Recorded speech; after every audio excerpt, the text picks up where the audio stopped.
Give me the argument, the best argument you know, for the power of cinema.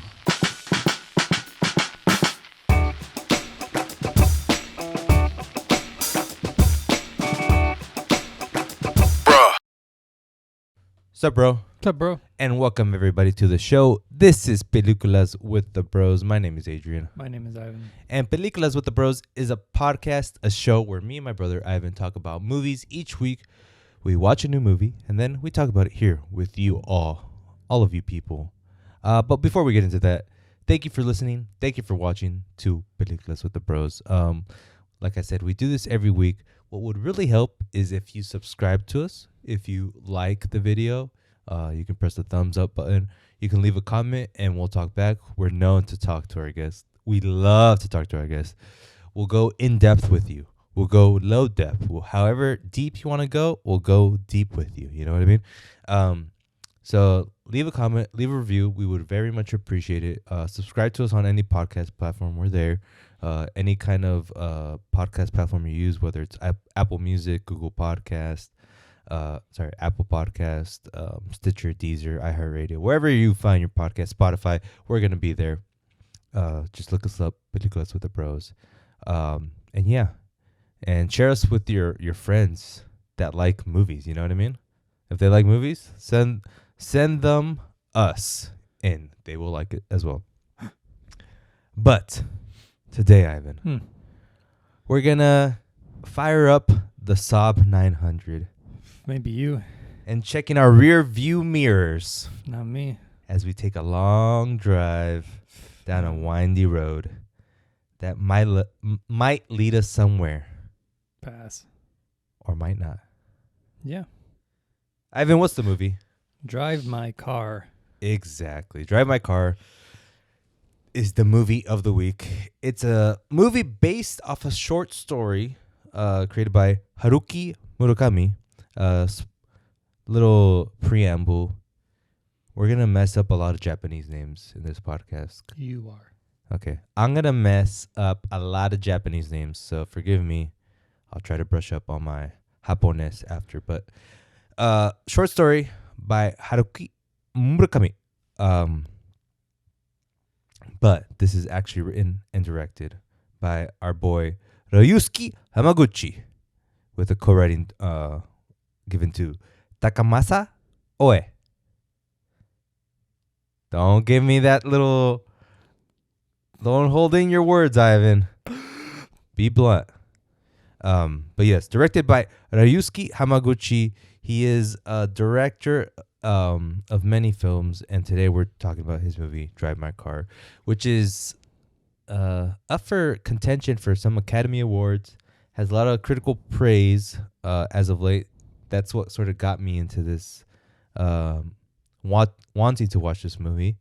But the premise of this film: a man loses his wife from an unexpected illness and is dealing with the grief is complicated by the fact that he knew of her secret affairs but never confronted her about them before she passed. When he begins a residency as a theater director in the city of Hiroshima, he confronts his grief in his most prized possession, his car. With the cast, here I go, of Hidetoshi Nishimijima as Yusuke Kafuku. How do you say his last name? I don't know.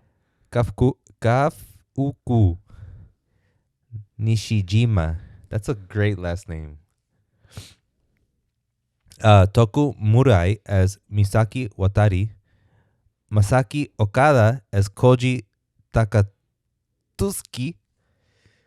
Reika Kirishima as Oto Kafuku, Kafuku's wife. Park Yurem as Lee Yuna. That's so crazy, these like names. And they would say the same thing about our names. Ivan. Maybe not, right? Adrian's a little harder than Ivan, right? Yeah. Just the sheer complexity of languages is astounding, isn't it? Yeah. I feel like Japanese would be more complicated, though. I think they would see us and be like, these idiots. Yeah, you're right. Simpletons. I'm sure Japanese has gone through so many different like iterations of linguistic ways to say the things and read it. It's like that great. There's like a great rap line. I forgot more than you ever wrote or something. Bye. I think it's the great young Jeezy. The great young Jeezy. Shut up. Our great poet laureate, young Jeezy. Jesus. Young Jeezy had some lines. I won't deny that. Had. I was listening to "Welcome Back," not his recent song, one of his songs off his old album, and he says, "Excuse me, Mr. Attitude, why you got an attitude?" And I was like, "Damn, bro, spit your shit, spit yo shit." Ivan, let's talk about this director of Drive My Car, Ryusuke Hamaguchi. He's 43 years old. He's a Japanese man, obviously. He's made a handful of films, none that we've ever seen. He is most known for his movies Happy Hour, which is a 5-hour movie. Can you imagine sitting in a theater for 5 hours and watching one movie? No. Dude. Maybe like an Avengers movie. Oh, you're really trying to troll them people out there. A little bit. 5-hour movie, Happy Hour. He also made a movie called Asako 1 and 2. Wheel of Fortune and Fantasy, which is supposed to come out this year as well. And he has this movie, Drive My Car. He has many other films, but we're not mentioning them here. I haven't seen any of his films, so I can't say like, oh, this guy's my guy or anything. But from what I've read about him and what he says is in his interviews and also from watching this film, I gather that his movies are about naturalism when it comes to how he portrays his films. His biggest influence is John Cassavetes, who is a director that is known for like kind of improv, but not comedic improv. Just like, this is the script, and say it however you feel most natural as an actor, as a real person would say, you know? Like Succession. Kinda, yeah. And I think his idea is like,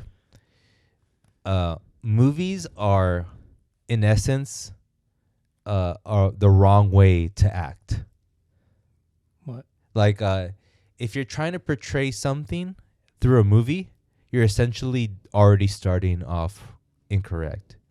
Because, like, you're setting up too much. It's too staged.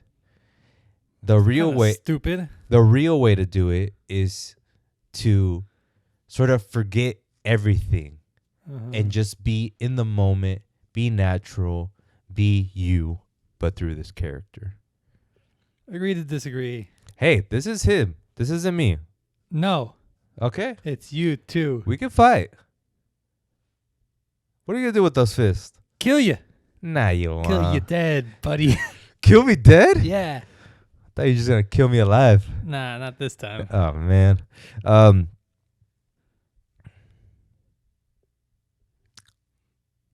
rap equivalent. It's so hard. Like, I like Earl's sweatshirt. I have that right here. That's the only thing I have. Delete that then. His Frank Ocean. Frank Ocean. That's actually pretty good. Thanks. Put that in. Delete Earl. This movie, from just watching this film, it has like a jazz to it. Okay. But almost like if he were a rapper, he would be a very like plain spoken, poetic rapper. Not even poetic, I guess you could say. Okay. And almost incomprehensible. Like, Frank. what does that word even mean? What does that phrase even mean, I should say? Okay. So Frank's a good one. But yeah, rap equivalent, Frank Ocean, even though he's not a rapper. Ivan, where'd you watch this film? AMC, UTC. How was it this time? Same old. I miss my Poway. She's a beaut. You should keep going to Poway. Oh, sorry. You can't. Obviously. Not with these indie films. God. 2 indie films in a row. 2 foreign films in a row. Killing me. Don't worry. We'll be back. Killing me with culture. Do you really want to watch Uncharted? A little bit. Oh, They God. there's a scene where 2 helicopters lift up the boat, and then they lift up another like ancient boat, and they're like fighting mid-air, like a pirate battle, but like floating ships. Yeah. Come on. Adrian, come on. It's like, kinda, like, my dumb side is like, yeah. Yeah. But my more refined side is like, miss me with that filth. You can have both. I know. Actually, life. this week I couldn't. I just didn't have time. And I had to pick one. Hmm. And I just said, you know what? Drive My Car it is. Shame. I watched it at the AMC Mission Valley. Probably like 8 other people in the theaters. Went by myself because my wife had a girls' night, so I had a boys' night. You know what I mean? Alone with this movie. Alone, all alone. I mean, what did you think about this movie? It was great. Don't Don't try to bait and switch me. It was amazing. Why is your face all scrunched up? I don't know. Why do you look like a half-eaten pancake? It was a good movie. Respectable even. Well made. But I don't know. it's just not for you. I'm tired. It's just not for you. Listen. Are you listening? Hold on. Now I am. But are you hearing me? I've figured out what I mean by it's not for me. No, you've always known. At last. You've always known. At last. What? I mean, I'm not at the place in my life where this would be relevant to me. How old do you need to be? At least 80. And Asian. No. Preferably Japanese. No. I'd say give me a good 10 years. I'll watch this and shed half a tear. Okay. Let's get into it. I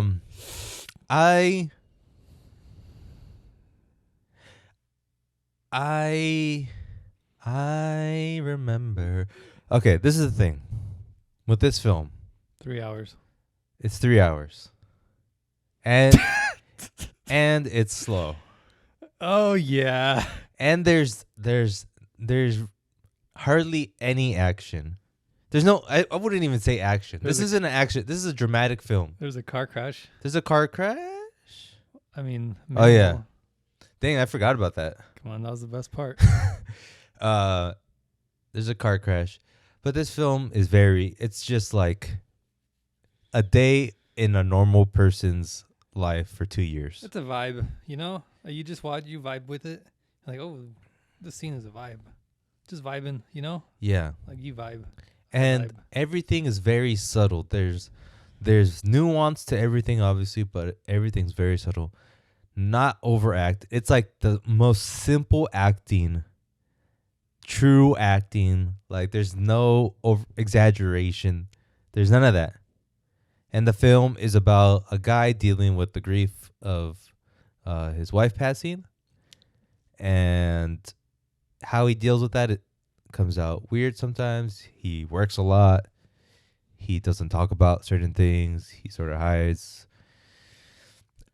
But all that being said, I did enjoy this experience of watching this 3-hour slow movie. You know?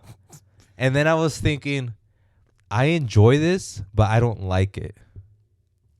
Like a dentist appointment. No. That's the wrong. I hate a dentist appointment. I mean, I like it because they're cleaning my teeth and I'll come out cleaner. That means you like the end product. I mean, I could enjoy the process. Okay, but do you?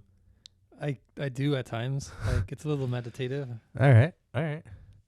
And meditative is a great word to use to describe this film. Yeah. I think I would describe it like going to school. Jesus. Like pulling teeth out of my jaw with a pair of tweezers. And then there's this other idea where I'm like, is this even a good movie? And then I tell myself, it's probably not a good movie, but it's a great work of art. If that makes any sense. Then what would be a good movie? I think that's all subjective. Then shut up. Okay. We'll be back next week with another. This is the thing. When I say it's not a good movie, I mean in the Adrian 12-year-old brain. So you're saying it's not for you? No. These are just things that are coming in my head. Well, I'm not put a roadblock. I'm not finished with my end grade and my end idea. I'm just saying these are the things that came in my head while I was watching it. Okay. Because it's so different. We're used to, like you said, and if we weren't going to watch this film, we're going to watch Uncharted and see two hippos fight each other to the death while The Rock smiles at us and Spider-Man swings from side to side. But instead, we watched a guy look at another guy and talk about his wife and the lover passing away and their stories. There's like 30 minutes of driving footage in this movie. Yeah, which is beautiful. It's like a whole episode of driving. Yeah. Put that into perspective. That's like, let me do some math here. 10 times 6. 6. Are you good at math? Like I'm no. Oh. I mean, I'm doing multiplication here. I mean, that's kind of simple. Okay, I'll say roughly 60 times 30, 360, 30,600? 60 times 30,600 TikToks. Okay. That's a lot of TikToks. It is. But people do that in a day easily. I feel just like bum, swipe up, swipe up, swipe up, swipe up. It should be 360, I think. 3,600 sounds like a day of TikToks.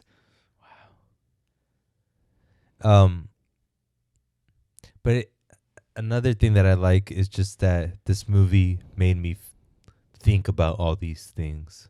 Mm-hmm. Like, is this a movie? Should this even be a movie? Why is the director making this film? Why is the sky blue type of question, you know? Like, you don't usually watch a movie and do that. Instead, you watch Uncharted and your brain turns into mush after an hour. Okay. That being said, I was super confused like the first hour because I sort of didn't get where it was going.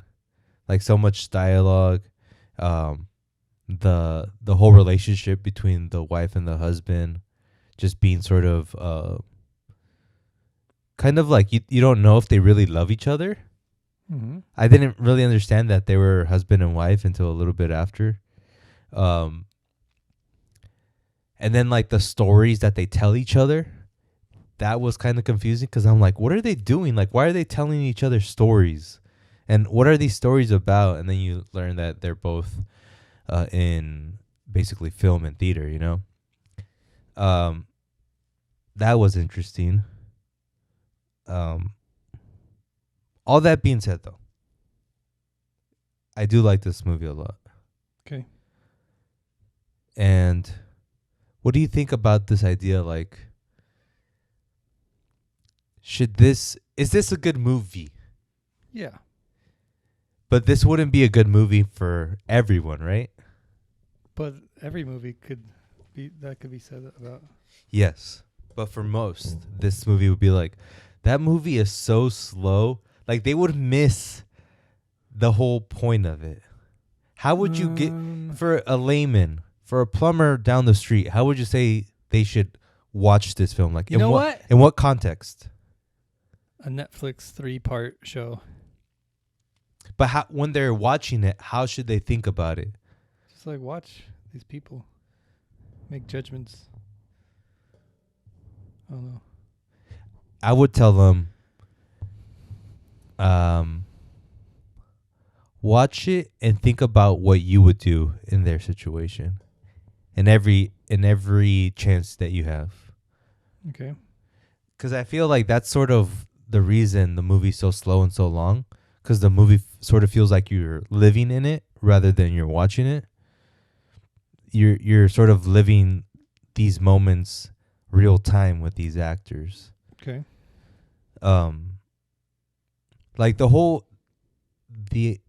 idea that the lover of Kafuku's wife comes back and tries to be in his play. Mm-hmm. That's kind of like psychopathish. Yeah, I respect it though. That's a guy that's like heavily kind of crazy, and we'll see that he actually is in a way. What would he is a psychopath, right? Probably something like that. So this guy, he has an affair with this guy, with the main character's wife, and he wants to be in the play that this the man is creating, and he auditions for it. And in a weird reversal, the husband, knowing that this is the guy that his wife cheated with, he's like, yeah, I want him in my play. What's the psychology behind that? I got you. Okay. I think it was like partly revenge. Like he wants to make him suffer in a way. And to do that, like just cast him and give him like a little bit of a hard time. But he also like, he kind of doesn't care in a way. Because he did still love his wife. And he said like, I know she did love me. Like as a fact. Like no matter what lovers she took. So I think that's why I don't think he cared too much about like, I don't think he saw him. I think he saw him like, the heck is this guy doing? And then he was like thinking like, you know what? If he wants the part, he's good enough for it. I'm gonna just cast him. And So that's almost, he almost like sort of forgave him already because he didn't care enough. Yeah. In your opinion? Yeah.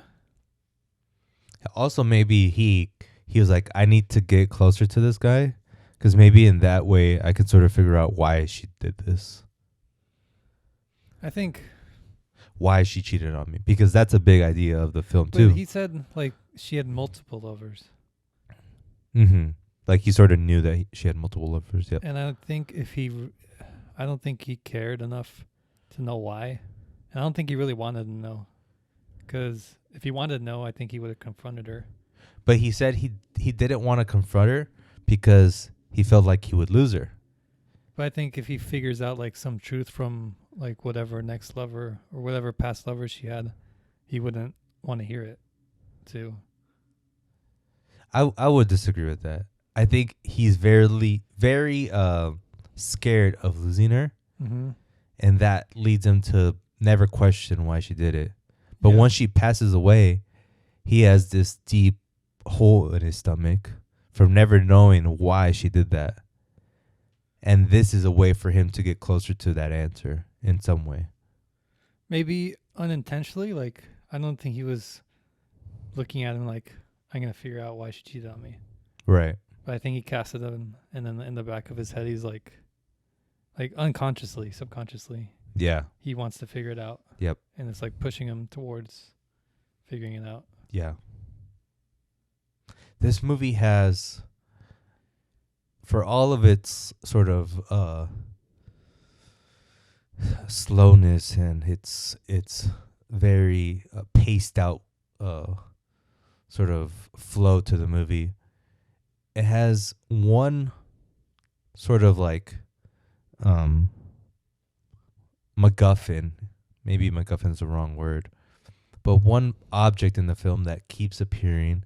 And it's so beautiful every time it appears. And it's like the thing that always stands out every time it appears. And Car? It's the Saab 900 car that he drives. And this film made me think of many things, specifically when we're talking about this car. The idea of people who love their car and take care of it like it's gold. Mm-hmm. and the fact that I have never done that at all. Obviously. I remember this one time I went to the dealer and I had like my shitty Prius, not Prius, Insight that is basically a Prius, and is all beat up. And then like this guy pulls up in his car, and it's like a 1990s car, but it was pristine. Right. And one of the service guys asked the owner, he's like, "Dang, this car's so nice. How'd you keep it?" He's like, I brought it to service every single time when it needed. Like, you know? Like basically like Isn't that what people do though? no. You know when it says like service now, people wait a little bit or they try to take care of themselves.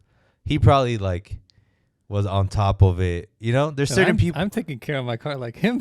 All right, you're gonna be the next Gafuku. But there are people that are deeply into their car. I guess. So that came into my head. The other thing that was striking was like the car as a piece to make the film sort of like light up when everything else is sort of boring. Mm-hmm. Everything's neutral. All the characters, like I said earlier, they don't have too much emotion except for the sort of psychopath who he's the only character that really ever has any big emotions come out of him. But the car is a way for, and since it's red, every time it's in the scene, it's so striking. Mm-hmm. And it reminds me of a lot of like posters, like graphic design posters, the way he frames it. And when the car's driving, it's like in either in a tunnel that's all gray, or in the city of Japan, it seems like it's all gray and there's this red little car riding around. It just looks cool. I just love that idea. I remember the first couple of days after watching the film, I started driving like, make sure it feels like a cloud. Like he said it wasn't. That didn't last long, did it? It's so hard to change your driving style. Just have it. Yeah. And then the car is sort of this vessel shown as this vessel for like therapy. Mm-hmm. All the big conversations are had in the car. Mm-hmm. It's sort of the conduit to make everyone feel better. It connects every character together. Mm-hmm. I don't know why the car is sort of. I mean, I know why, because it actually works as a piece of the film. But what a great idea from the director to use this car so strikingly. And is it me, or when you think of like Japanese people, almost the same way when you think of German people, you almost think of a robotic type of culture, their mannerisms and all that, like very proper, very like straight, tell you straight up something. I think more like utilitarian. Yes, I think that too. Yep. But not like robotic. Maybe like a robot with emotions. Yeah, because I feel like they have emotions obviously, but they don't show emotions as much as like other cultures do. Like when you think of an Italian, you think of Mario. Ah, come on. Remember House of Gucci? A pigeon. Like that's pigeon. Like that's 100 times more emotion than you see in this film. Yeah. And I don't know if that's a choice by the director or that's I think it's their culture. Japanese culture, right? Yeah. And the way they dress, like the main character, he's always in like black and gray. Yeah. Which I sort of respect. It's like this very uniform type of life. And that's the type of life he lives. He lives a life of pure, straight up, I'm always working. That's how he deals with this grief. He's always, he's either at work working on his theater, or when he's in his car, he's practicing the play. Yeah. And I'm like, imagine just like that dedication. And it seems like that's all he cares about. He just eats, sleeps, shits, and works on his play. Yeah. I can never do that. One day. You think Kanye's like that? Don't. Oh. Don't. You see that smile? Don't I mean, smile. do that. When you think about movies, you think about your favorite directors, your favorite movies. Off the top, I'm thinking about Back to the Future, Kill Bill, Space Jam always comes up in my head for some stupid reason. Hercules, I love Hercules, the animated one, Disney. I love that. I love the look of that film. Recently, what's my favorite recent movie? I love Get Out. This one? This one probably. Oh, no. But when you think about all these films, you think about movies, and you think about movies in the traditional sense. You probably think of great acting, stylized. Think about Quentin Tarantino and how he has this quippy dialogue, flashy scenes, cars driving fast, cars exploding, bombs going off. Think of all the Marvel films and all the superhero action. All of that is the complete antithesis of this. Okay. And that is obviously way different than you're usually used to, right? Used to all the other kind of stuff. But the fact that it's almost not Hollywood at all is very striking. And I don't know if it's if like I start watching more of these kind of films, if I would like them better, but it was refreshing to do that. Do you think there's place for both of these kind of types of films? Yeah. Which one do you prefer? You one word answer, man. It just depends on what it's about more than like if it's a blockbuster or whatever. Because you can make a slow whatever movie, but have it a comedy and it'll be funny. Like, I don't see movie race is what I'm trying to say. Movie styles? Sure. Movie types? Sure. I do, but like, I'm just more, do I like it or not? And that's it. I'm honestly really glad that I watched this film. Just because it's like, it's so different and it's so sort of simple. Like, you can look at it and think that there's so many hidden layers, but there almost isn't any. Like, everything's sort of there out in the open. I mean, there's probably a ton of movies, American movies, that are made. Like Belfast is probably like this too. I doubt it. You think there's action? No, but I'm sure there's people that are like dancing along to a song. Where in this film, you would never see that. I mean, because that would be like, that never I think the guy is the director, I forgot his name. He's saying like, a lot of the things you watch in films, they will never happen. They never happen. Mm-hmm. But this happens. This happens. This is basically like a documentary. Well, Ryusuke Hamaguchi. But you can find American movies. Yes, I'm sure there's something like this on the American side. I think it's just culture.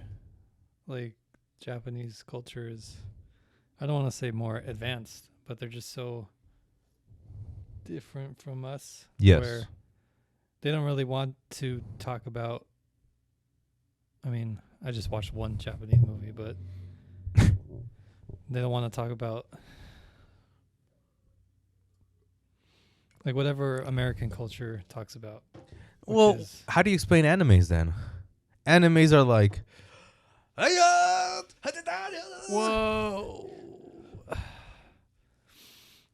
Like, I will not. Like, this is a classic scene in like Demon Slayer. Not a classic scene, but this is an example of a scene in Demon Slayer. Yeah. My sister, she is hurting. I must do everything I can for her to never hurt again. And I will beat this man, and we will be happy again. That's already like 10 times more emotion than you see in this That's like film. their blockbuster, though. That's like their Hollywood. Sure. Like, I think every culture would have, like, the Uncharted and then whatever are no, are like super Drive My Car-esque type of movie. And then Japan's is Drive My Car and then super crazy anime. But I just don't think it's, in that sense, it's not cultural. There are movies that are very plain spoken and matter of fact, but they're very few and far between. American? Yeah. Like, I don't think this movie is very tightly attached to Japan. I think it's very, there's a subgenre of films like this where it's very almost. Well, is this movie selling a lot? No. Hell no. Then it would be the same for us, wouldn't it?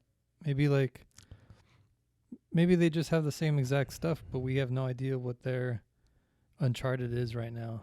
Like, they could have some random Uncharted Japanese version over there. Yeah, they probably have like a zombie one that's popping off right now. Yeah, and like, we're America, so we're gonna like control everything, like unconsciously with our powerhouse of a culture.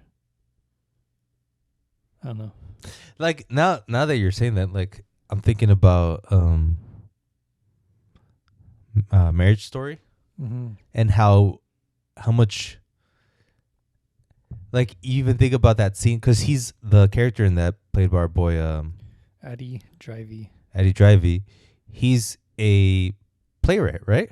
Yeah. And the final scene in the movie, he's singing a song.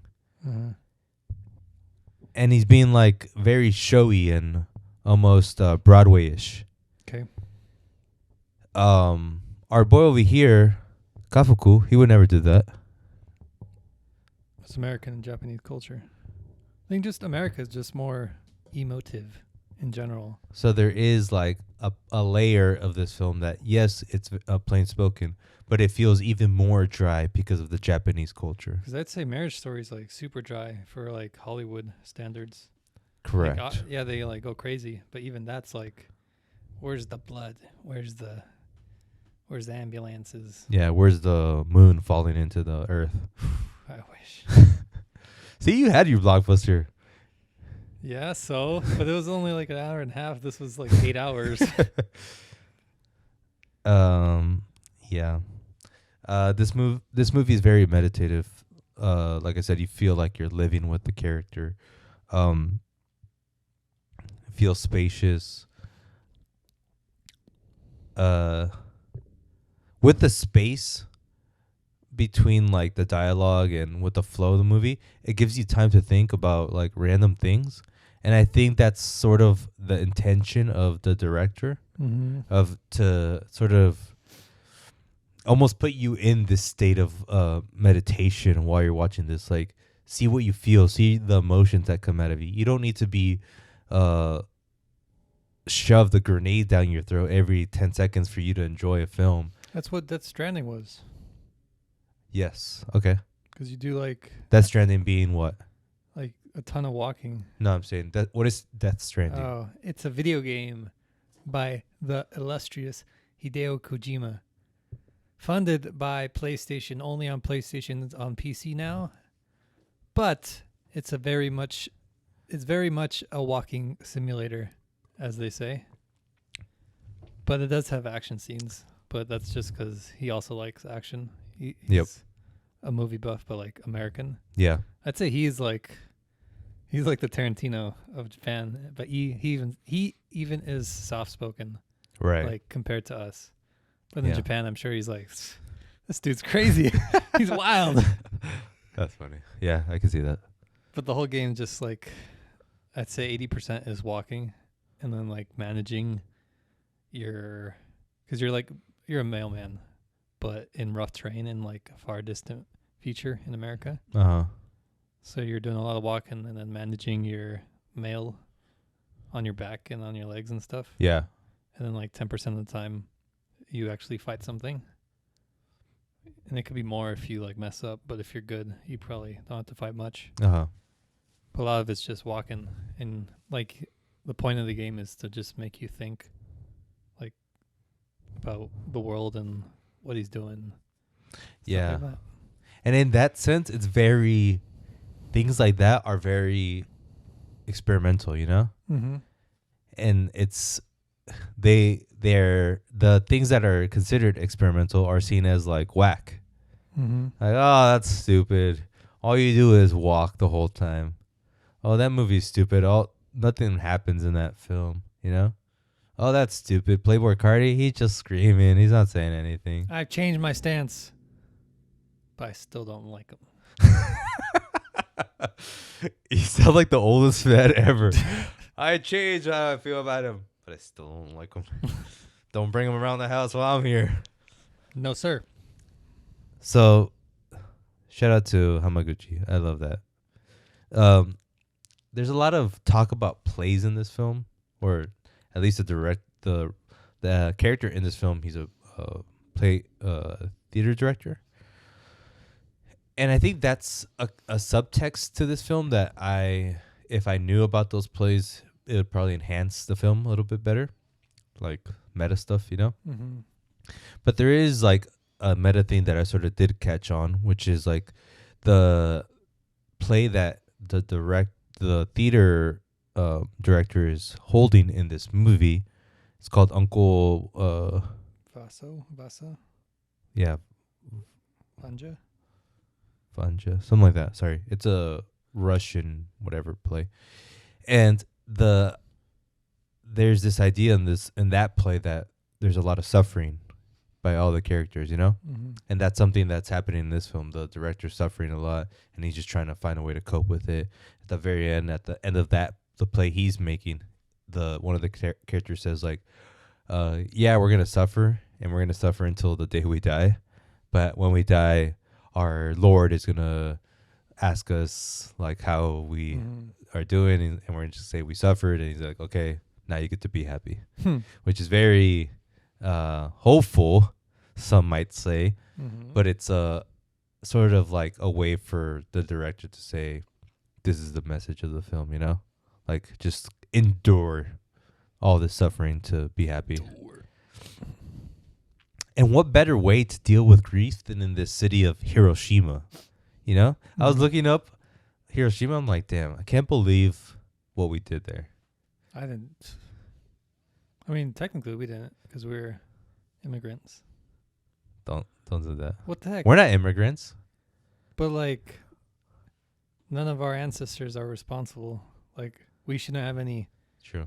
Well, a lot of ancestors aren't responsible. There's only a select few of ancestors that are responsible. But like, when you say we did that, it's America. But we're not really like we got here a little late. Yeah. But it is funny that we're like, Russia, don't invade Ukraine. That's so getting bad. Political now. But just listen, it's so bad, you know. Uh-huh. But sometimes we are like, we've read all this stuff in history class that what we did, and we didn't have that take. Yeah. I don't want to get in trouble, so I won't say what I'm thinking. Ivan, you think anyone listens to this? Say what you have to say. I didn't have anything to say. There it is. There's also another thing that the director does in relation to the idea of how the movie is acted by the characters in this film, where like it sort of gets meta too, because the theater director and the main character, he says to the main actor in his play, he's like, just read the text. And he felt like he was overacting or like trying to enunciate stuff too much. And he's like, no, just read it. And I think that's just like meta about what the director feels like it should be as far as movies, or as at least movies he likes.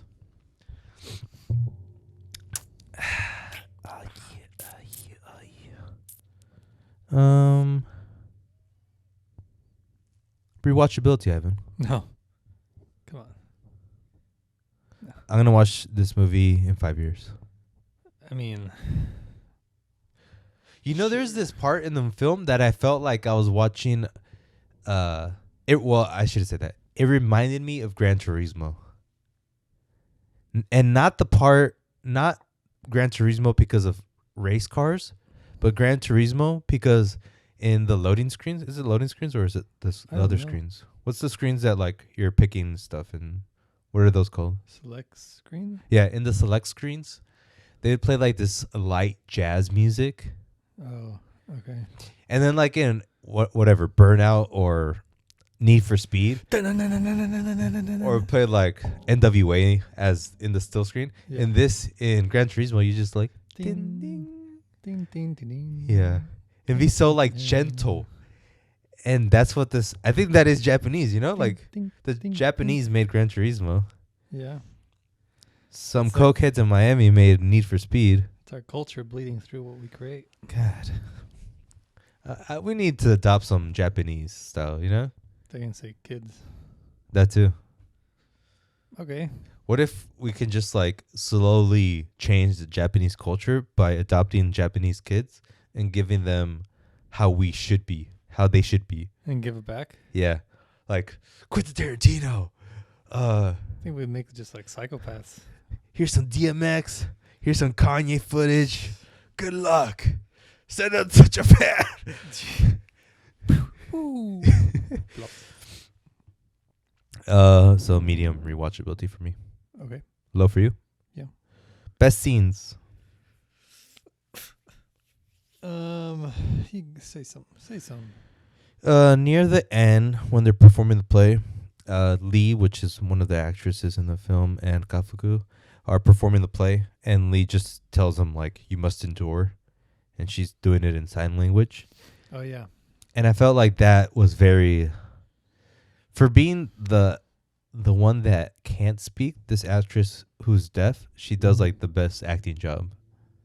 She definitely acts deaf. Yep. Good job, Ivan. We just lost the deaf audience. I mean, if she wasn't deaf, then she's a really good deaf actress. I mean, it's sort of, I would say it's easy to act deaf because you can't hear anything. You just act like you can't hear. But all you have to do, the hard part is the sign language and acting the sign language out. I guess. There's a lot of like one shots, like one take. I mean, for like that last scene was like one take. And I was just watching the dude's face like when it was in front, and he was like, and he did that for like 5 minutes. I was like, geez, that would be so awkward for me. But you have to do that, right? Because you're reading her sign language.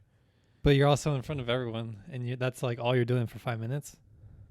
Yeah. Like in my head, I think I would just break for a second, and be like wink at the or something. Like I would give out something.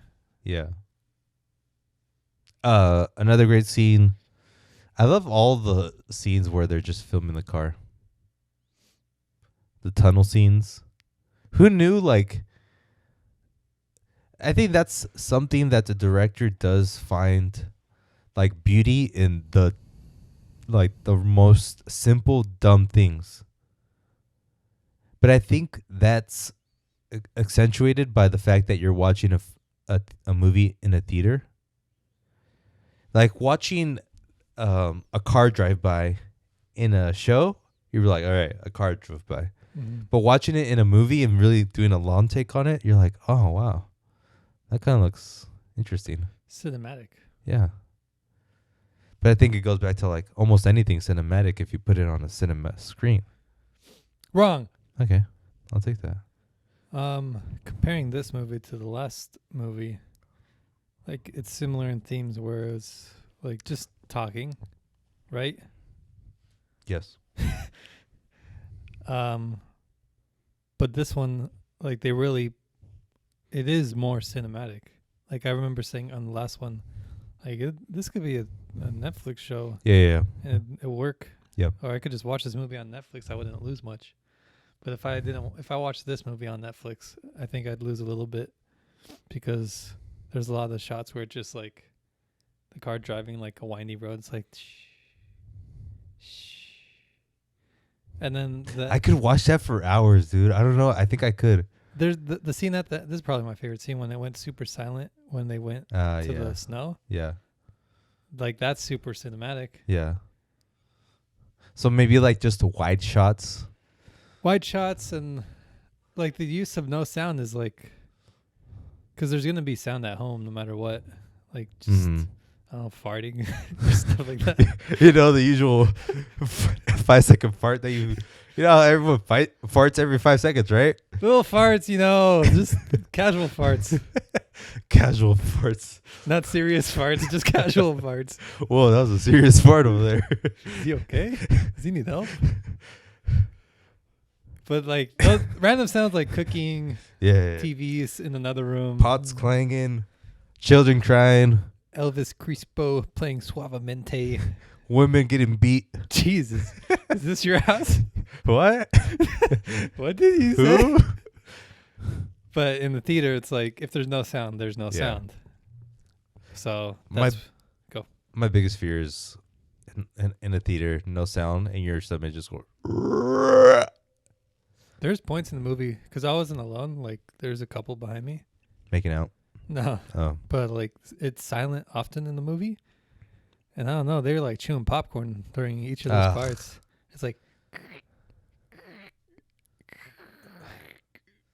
These guys, these amateurs. yeah, I don't know. Who eats popcorn watching Drive My Car? Yeah, it's a little disrespectful. Eat popcorn while you're watching Uncharted or something. Yeah. Jesus Christ.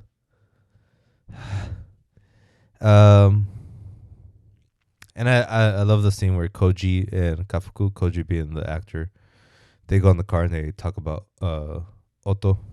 Mm-hmm.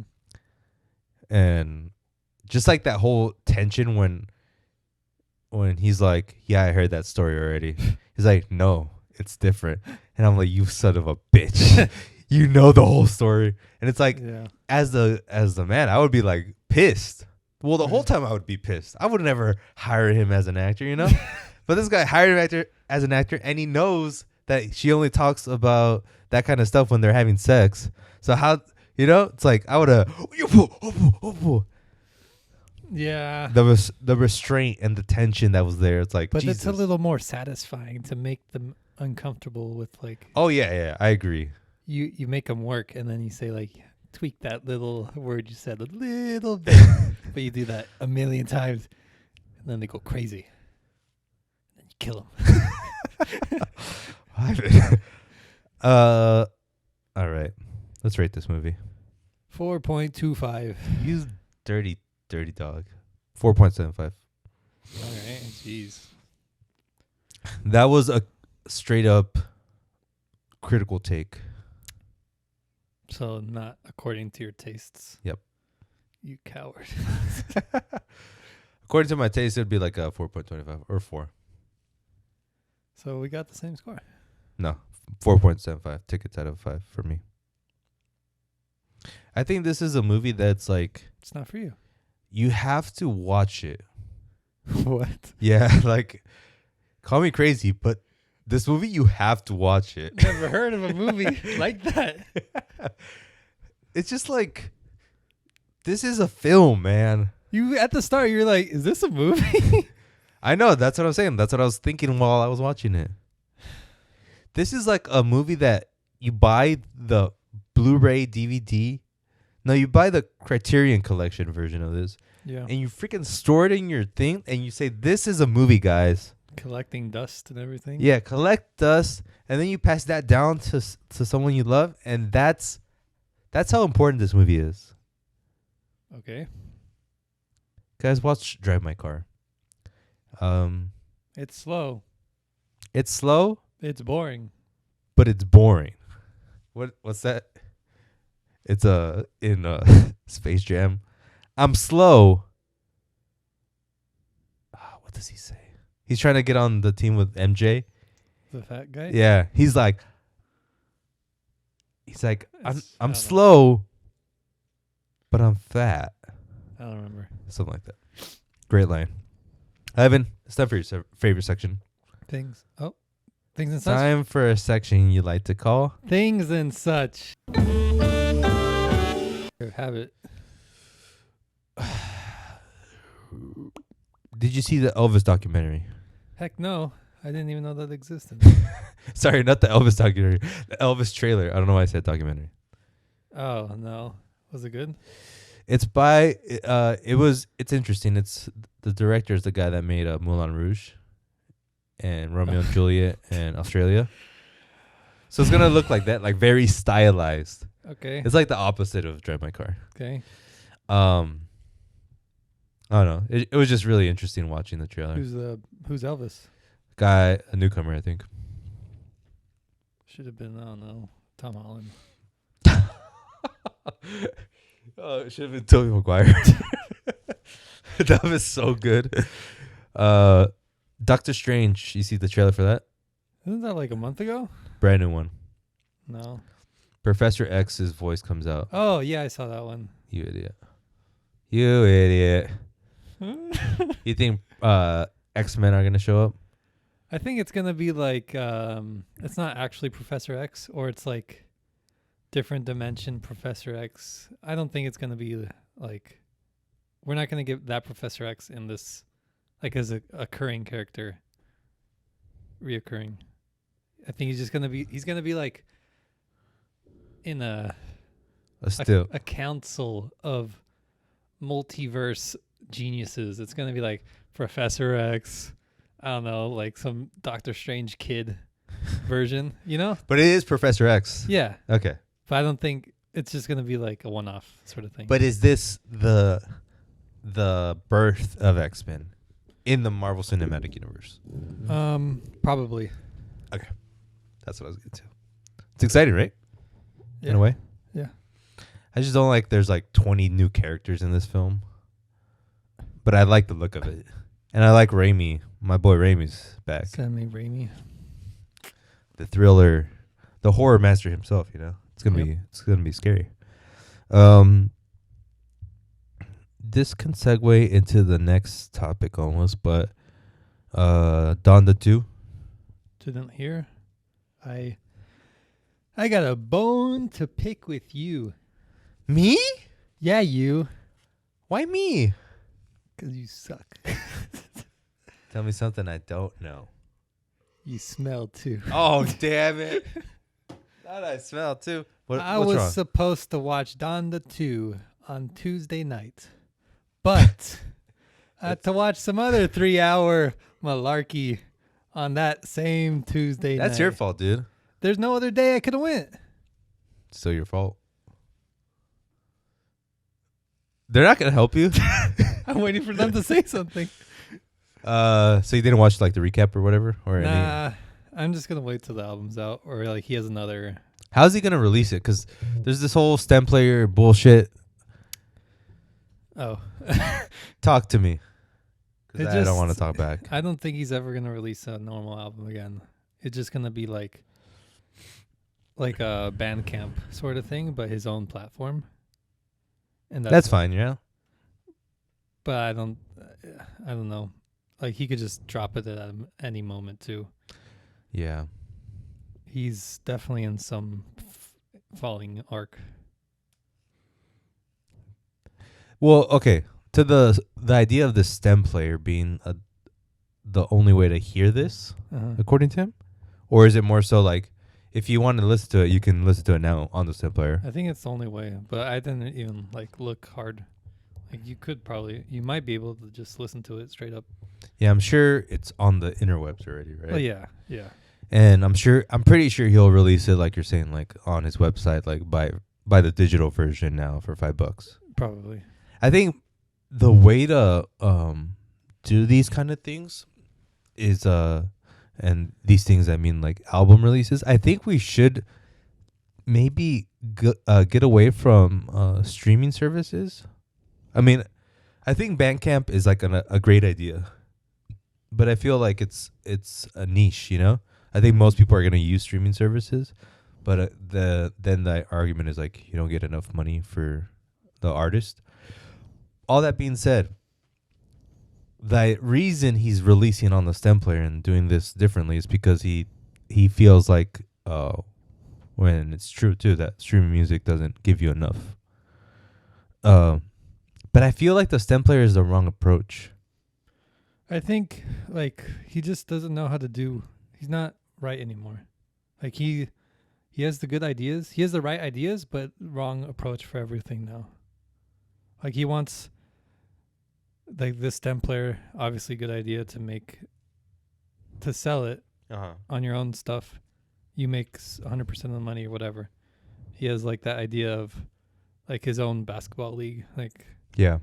and he like by his philosophy and all that. And his own school. Yeah, like I would imagine And Gap X Balenciaga. yeah, Which that's is crazy. And then he has like his home building stuff where it's like everyone gets like a lump amount of clothes, food, and everything if you live there. Like none of it's bad on paper, but how he applies all this, I don't think it's gonna work. But I think in like 50 years, people are gonna like look at what he did, be like, he was like ahead of everyone, and we're just now figuring out like the right way to do it. Yeah. He's a great creative. He could be just a great creative director of a product company, you know? But I feel like he wants his voice on everything, so everything sort of gets half-assed. Yeah. Like if he's the creative director of Donda, which I guess he is or whatever, he needs to hire the best in this, the best in that, and be able to give them enough power to make their own decisions. But I think he's too much of a control freak to be like, he wants his name, he wants Yeezy on everything, or Donda in this I case. mean, he could still do that. I just don't think he would ever 100% give up like for the housing stuff. Like he has the idea, like, look, I have this idea. This is how I want it implemented. And like a year passes, they start building. Like, okay, I'll hire someone to finish the rest, and then move on. And like occasionally, he like checks in, like, is this going according to my plan? Like, yes, it is. Okay, move on. And like that's all he has to do. And he just keeps doing that with like all of his ideas instead of trying to do all of it. Like how's the housing going? Like every day, how's the housing going? I think that's just too much. Yeah. And he's doing that with that STEM player, basketball, his choir. Like he's gonna burn out. Well, he's burning out. I feel like there's, like you said, he has the right idea. I think the STEM player is like, there's something there, but it's not the STEM player, because there does need to be some kind of easy way for everyone to almost buy an album from the artist they want and to give money to the artist that they want. I think the STEM player is like probably his way to make a little extra money other than just the album, just the music, you know? I don't know. They should just like on Spotify add the buy album option. And it's like, okay, you bought it, and now you could, like, I guess you can still do it offline without buying, but just like to show support. But they still get money from streams and stuff. Yeah. Or maybe the right approach for him is to make an app himself that rivals. I mean, that should have been Tidal, right? But yeah. isn't Tidal just like the same as everyone else? Tidal is supposedly doing more for the artist as far as like giving them money. But enough? I don't think so. I don't think it's ever enough. That's why I hate Jay-Z. Oh, Jay-Z. Let's get into the next section called What's on the Telly? Oops, sorry guys. Genius. I'm almost done with the second episode. Me too. I think we're in the right spot then. Genius, the documentary by the people who, what's their name? Chede and Cuboid? Kubi? Something. a couple of Kanye's friends who Cubby? documented a lot of his life. What's your takeaway so far? I think it should have been a different director. That's my take. Yeah, I'll take that. He made it too much about himself. Yeah. And his dialogue is just like, and in Chicago, we do things differently. I'm like, Yeah. can you not have that voice?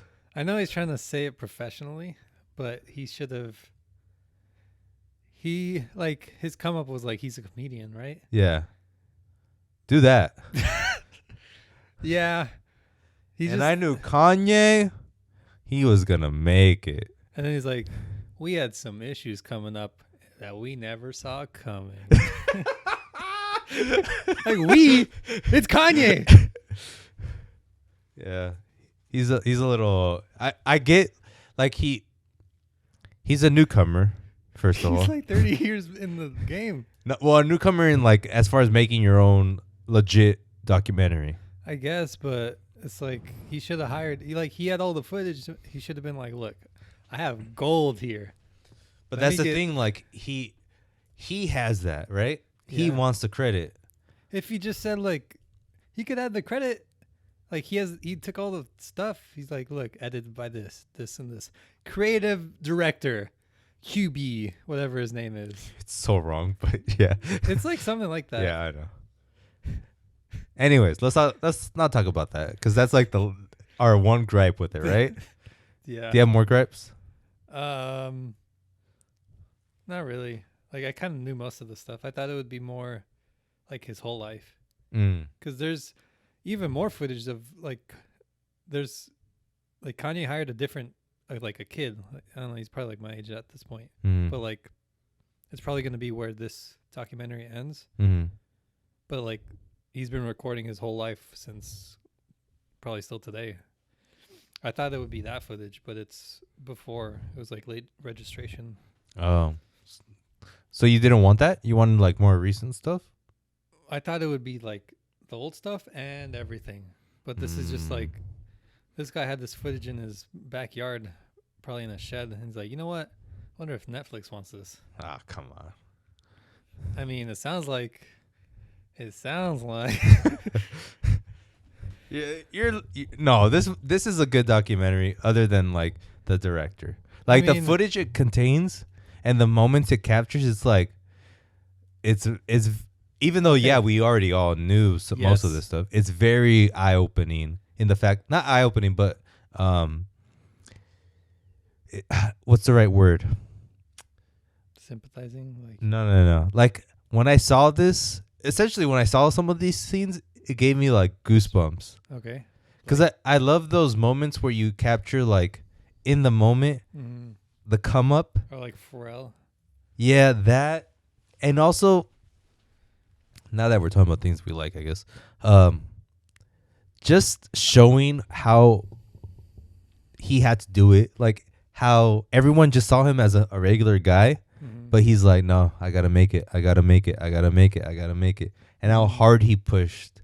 Like all the work he himself had to do without like the support from Rockefeller, basically. Dame Dash.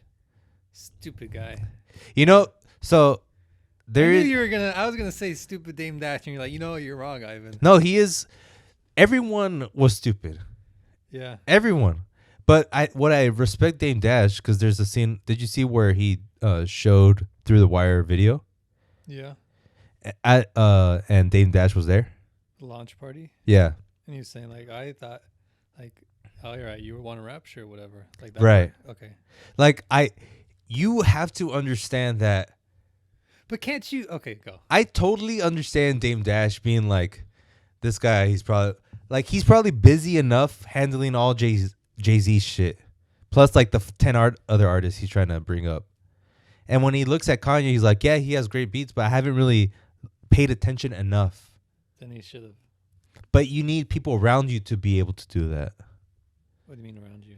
Like as the head of Rockefeller, Dame Dash needs like his henchmen to always have his eyes out for talent. But still, like, you sign him. Like, can't you just take the hour and then like listen to Through the Wire?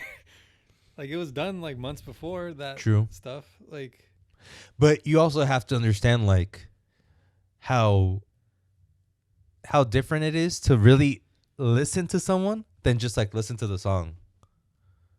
What do you mean? Like if he sent Dame Dash Through the Wire, he's like, hey, listen to this when you have a chance, and he sits down, he puts it on his cassette, and he listens to it. He's like, yeah, that was pretty good. I liked it. But once you go to hang out with Kanye and you see him perform and you see how impactful he is, that's when it hits you. And he should have done that. He should have, but he doesn't have time for that. He should have made time.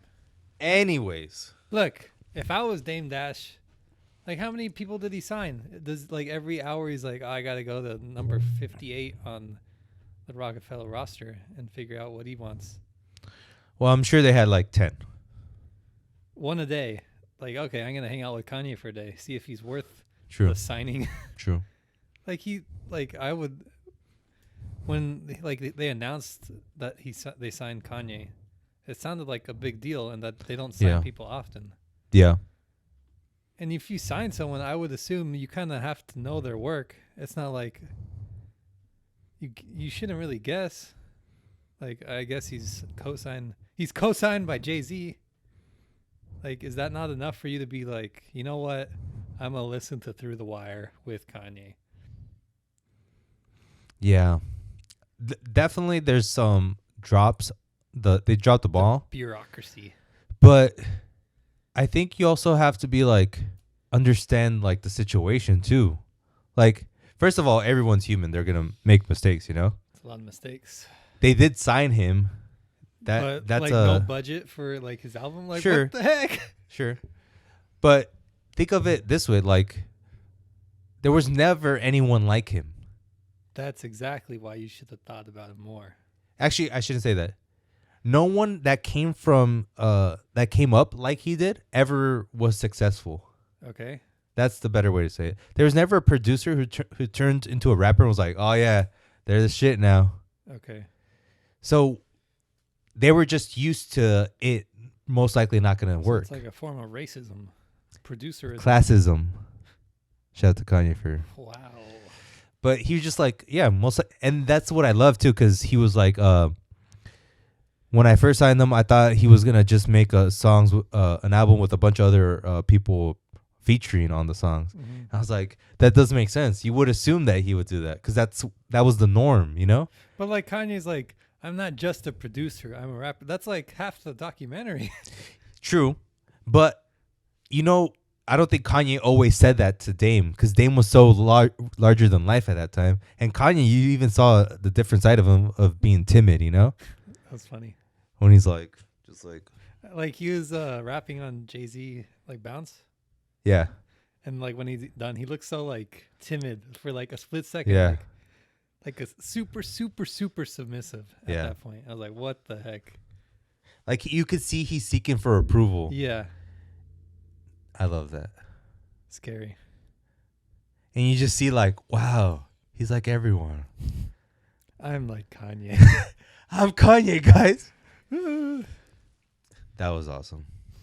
And then I love seeing the scene where they went to a club or something and Jay-Z was there and Kanye came up to him and he's like, he dapped him up and Jay-Z was just like, yeah, just another guy in my roster. And he walked away. Like he didn't even have time for him, but it just shows you like where he was at that time. Mm-hmm. What else?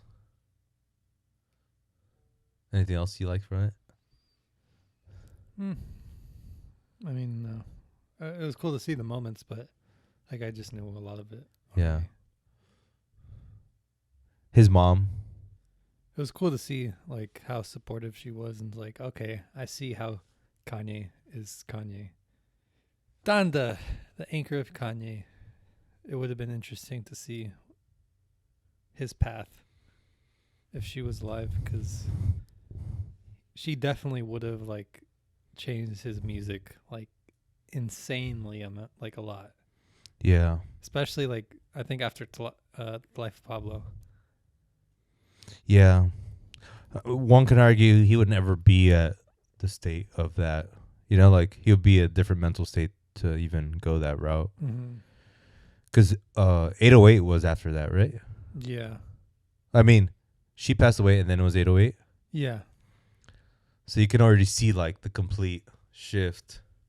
And then Yeezus is like goth. Those were good shifts, but I think like where he really needed her, where he really needs her is like now, or like just that super voice of reason, like not a yes man in any way. Because I don't think he has like anyone in his life that's not a yes man. Yeah. But But he seems like a guy that would listen. That's the weird thing.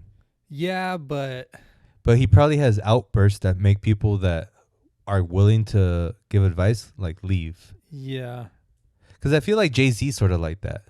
like what? Jay-Z would sort of nurture him. Mm-hmm. I see him as like a brother, but he probably was like, he's too toxic for me. Yeah, I feel like Kanye super loves Jay-Z, but Jay-Z's like, I love you too. Man, oh man. I like Ludacris. Oh, It's like how the great fall so deep, yeah. you Fast know? and Furious now. God. He has like a cooking show that he doesn't cook. He just I mean, he's probably richer, but he has no legacy now. man. And I like how they were like emphasizing this one Rockefeller artist, Petey Crack. Like, well, he's the next. And Kanye's just like, I'm here, guys. Hi. And then the idea that Rawkus was trying to sign him, which is like Oh, Mos Def, Talib Kweli. There's just so much history in this. I don't know.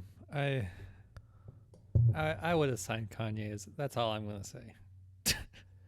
To be honest, I even find it hard to like really be like, yeah, you have it, and I know exactly what to do with you. I think after Through the Wire, that's when I would have been like, okay, like that has to, like, who can't see that? Yeah. Like the other songs were good. Like Jesus Walks, maybe I would have seen Yeah. with that. And they're all like good songs, but Through the Wire is like, I don't like nobody. The concept of it, right? Yeah. Yeah. Like super in like nobody ever would have made that besides Kanye. Yeah. That like that's how Pharrell, he's like, you're my favorite artist now. Yeah. Like he knows it. And at that point that should have been like done, like Pharrell co-signed saying that. True. Like all Jay-Z, Pharrell co-sign? Come on. Like the biggest in rap. But it that's another thing. It was such a different time. The best rapper, the best producer co-signs. But you never had a guy who was not from the streets make it.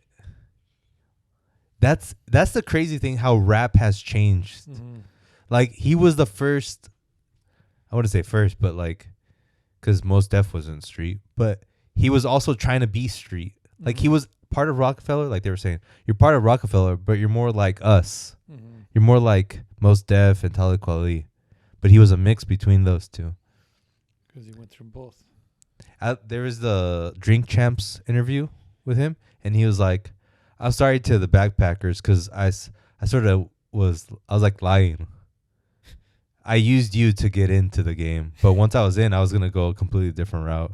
I'm like, damn. I like that self-awareness. That's so crazy. Yeah. He's like, he knew he had to do a certain style. What I want to see is like when because he says it in the doc, he's like, I want to be the best dressed rapper. That was crazy because he figured that out after the accident. Like he said, like, I spent a lot of time thinking and I realized I need to be the best dressed rapper ever. And I was like, what the? Like, I didn't know that. Like, I didn't know that caused that. So it's crazy how that accident, like, literally made his career. Yes. Because it made Through the Wire. It made him fashion mogul industry. Well, I want to see that shift because we still haven't, at least I haven't seen it yet. The shift where it's like, all right, I'm doing something experimental, or like I'm really trying to be the best dressed rapper. Because so far he's only said it. I feel like he only started dressing well after like noticeably, like iconically well, and like 808s. Trying to think. Because he had a little suit. I'm trying to think of Graduation. What he was. I think Graduation is when he did have the shutter shades. Yeah, that was Graduation, right? Yeah. Yeah, he went Japanese in Graduate. Yeah, that's when he started. When he started being like sort of outlandish. Yeah.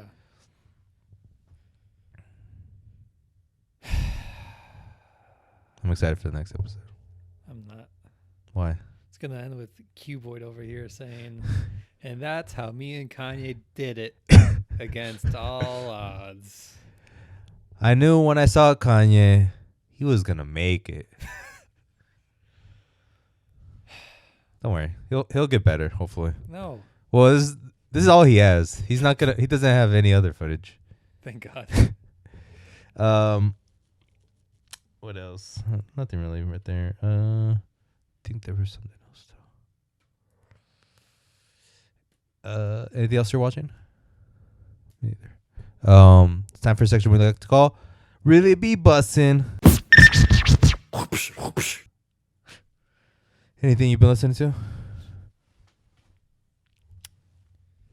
Not particularly, just whatever hits my mood.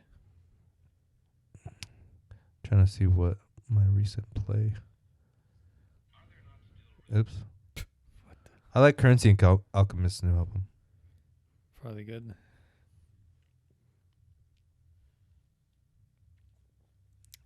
Kodak Black. I'll probably give that a spinaroo. Will you? Yeah, Wait, which one are you talking about? his next album. Oh. I saw like track list. Oh, I think Back he was for like one Everything. of the few artists where like he could have done it, Yeah, I agree. but not anymore. He's not. He's incapable. Yeah, he has a really good flow and a unique voice, which would have been, and he's introspective at times, you know? And he has like those weird little funny quips like Kanye. Yeah. Like, that make him unique. Not like Kanye quips, but Kodak quips. Yes. He had every like ingredient, but the streets had a grip on him. It's sad, man. Yeah. I think a lot of new music's gonna come like in the next 2 months. It'll be exciting, but I don't have anything else for music.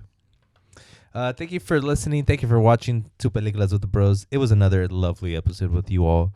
We'll be back next week with hopefully a blockbuster for Ivan, so you can stay sane. But if you like what you heard, please rate, review, subscribe. Peliculas with the Bros. We're on YouTube. We're also on any podcast platform, so look us up there. But until then, we'll see you next week. Peace out. Bye.